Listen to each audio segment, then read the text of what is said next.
Y'all, 2 years ago, I was asked to come to Flint. So February 28th, 2016, I came to the city, and we did an event. It was myself, Janelle Monáe, Ryan Coogler, who directed Black Panther, Jesse Williams, a number of other folks. We came here, and some amazing people from this city pulled me to the side. They said, Hill, I've read your books, and I love your TV program, and I know you're committed to the community, but we have a problem here. We have a problem in the city because what happens is celebrities will come, other so-called do-gooders will come, but as soon as the national media is gone, they're gone. And we're largely forgotten. And said, I need a commitment from you that you will stay with us. And I said, absolutely. And I stayed in close contact, and I said, when you need me to come back, you let me know. I got a call recently, and they said the time is now. The time is now because there's pressure being put upon the judge in this class action lawsuit to close the class. As you all know, the governor that you all elected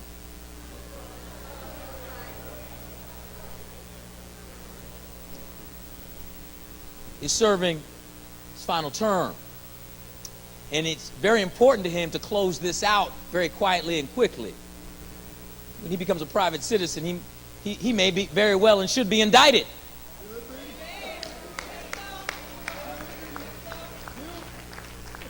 But what we have, though, is a problem. And this is when look to your left and look to your right.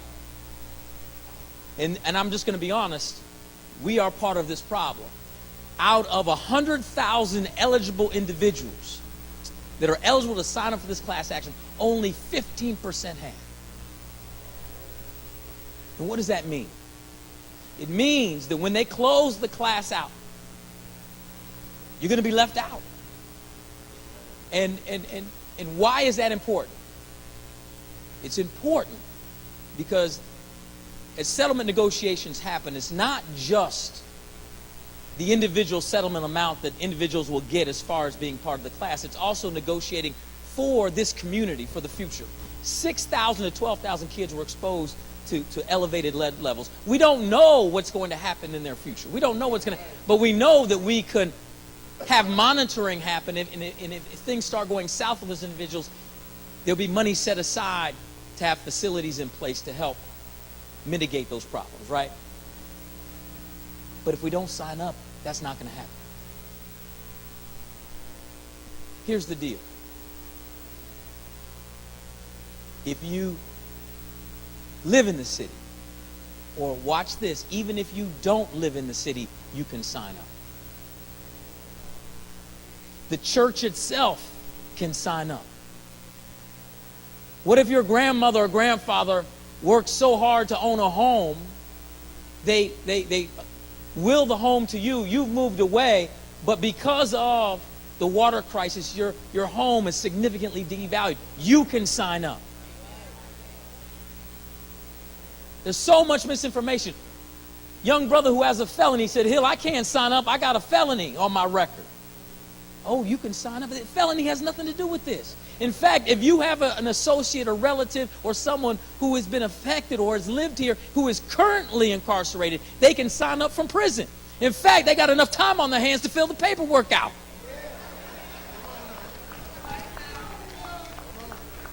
So don't let anybody tell you that you can't sign up. Sign up now, fill out the paperwork, because you don't know how your rights may have been impacted. There was an elderly person that came up to me and said, Hill, this is all about kids and lead levels. As an elderly individual, I can't sign up. Another lie. See, you got to understand that folks are putting out misinformation and lies to stop you from signing up. You understand? They're using social media, Facebook, and all this to put out misinformation to block you and stop you.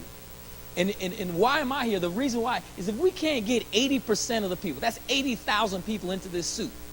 If we can't sign up that many, then it's going to continue to happen in other communities. Environmental racism will continue to happen because all they do is do the math.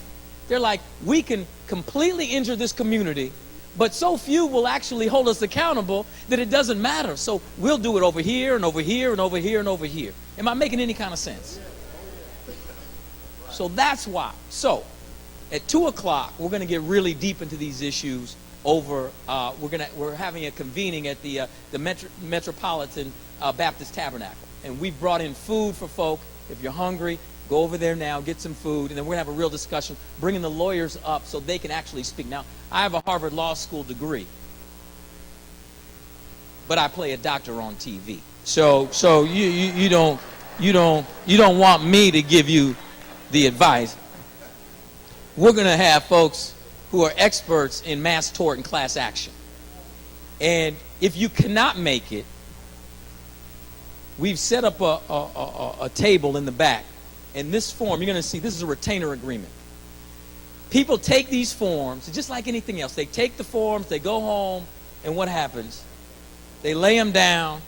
Then the next thing you know, there'll be an announcement on TV that says, Judge Levy has closed the class action suit. And you're like, well, I meant to, you know what, I meant to, too late. So take your time before you even leave and fill out this retainer agreement. And then come over and get even more information. We'll have them over there as well. And remember this. As you think about it, there's another source of misinformation, or what I call hateration around this. There are activists who go and say, you know what, don't sign into this lawsuit because the lawyers are just trying to take your money. That's interesting, right? So you know, as an actor, I have an agent, a manager, and a lawyer. Right? They represent me in my acting activities. I have to pay them a percentage of my income, Pastor, because it's called a commission. Do you think I enjoy writing that check? No. But I also have to say, if I didn't have representation, I wouldn't have the job, because they have to give me the job, right? They have to represent me to be able to audition. It's not like Disney calls up Harper and says, hey, man. They call up my agent. They call my manager. My lawyer does the deal. So for that service, they get a commission. I don't love paying them, but that's just part of the situation. Because I have to look at myself in the mirror and say, would I rather give away 30% of something or keep 100% of nothing? And if you want to change the way lawyers get commission, then do that through the legislature. It's too late for this case. Do not allow someone to talk you out of your 70%. Do you understand what I'm saying? Because I want to have a transparent conversation. Because that's what people tell me. They say, I'm not signing up because it's really about the lawyers. Those are people who are trying to convince you not to. And listen, if you don't want your settlement, gift it to the church. Let the church be stewards of what comes back. If you believe that you can't be a good steward of the money that comes back. You see what I'm saying? In other words, I'm literally saying there's no excuse not to sign up. No excuse. Yes, sir.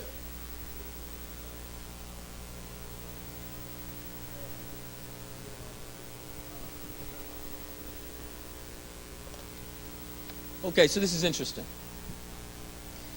What you can do as far as signing a retainer agreement with the law firm is completely electable. It's your election, who you choose to work with and who you choose not to work with.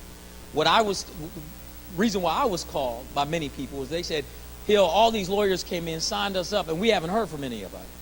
We haven't been educated about what's going on. We don't know what's going on. And I said, well, okay, I'm going to work with folks who I know are going to be good stewards and do the work and actually be there. And so you don't have to stay with them. You can switch. It doesn't matter. Or stay with them. The point is, it doesn't matter to me who you sign up through or with, right? What matters to me is that you're a part of this action. That's the most important piece. Now, I know who I would sign with because those are the people I have a relationship with and I can actually have conversations with. I've started a legal group myself called North Star, which is partnering with this law firm. And what North Star, if you know anything about the story of Frederick Douglass' newspaper, that he started a newspaper called the North Star, which was to fight for justice for us. And obviously slaves, they would always say, follow the North Star. So they end up in cities like Detroit, Buffalo, Chicago, or in Canada. Keep going north. And the North Star was this beacon of hope for us. And so I hope to be that. I hope to fight for social justice. And my mom is real happy because I'm finally using my law degree. But ultimately,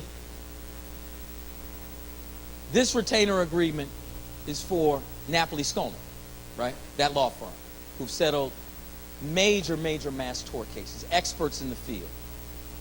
They did 9/11. They're working on opioids as well right now. Ultimately, you want to have backing through a firm that can afford to see this case through. If you're with some mom and pop person who they got their mortgage, they got to pay tomorrow, they may settle a little too quick for you. You want someone that can afford to do the work and represent your best interests, ultimately. And I believe in them. And also, since I have some measure of voice and relationship, I can make sure that happens, that they're going to be good stewards for you. The most important thing is communication, ultimately, right? So people are kept up to date about what's going on. I know that on Tuesday, they're meeting with the judge, correct? Tuesday? There's a hearing. So this Tuesday, there's a hearing. And that judge could very well say, hey, we're going to close this class. You need to understand your rights. And then we're going to get really deep into the conversation over there later. I've already spoken longer than I said I would. So I'm going to say God bless you. I'm going to say thank you. Hopefully I'll see you over there. Come on, get some food. But please fill out that paperwork because it is critical. There's certainly no excuse. You don't have to live in the city. You don't have to be from Flint. And we will win, y'all. We will win. Amen. Amen. Say amen, everybody. Listen, now my advice, and we're going to let you go, and I think that was a good question that you raised. If you all signed up with other people or whatever and you ain't heard no more from them, sign this one. Just go on and sign this one and that'll be a done deal and call it a wrap. Amen. God bless you. Everybody stand to your feet real quick, and we thank the Lord again for that information. Again.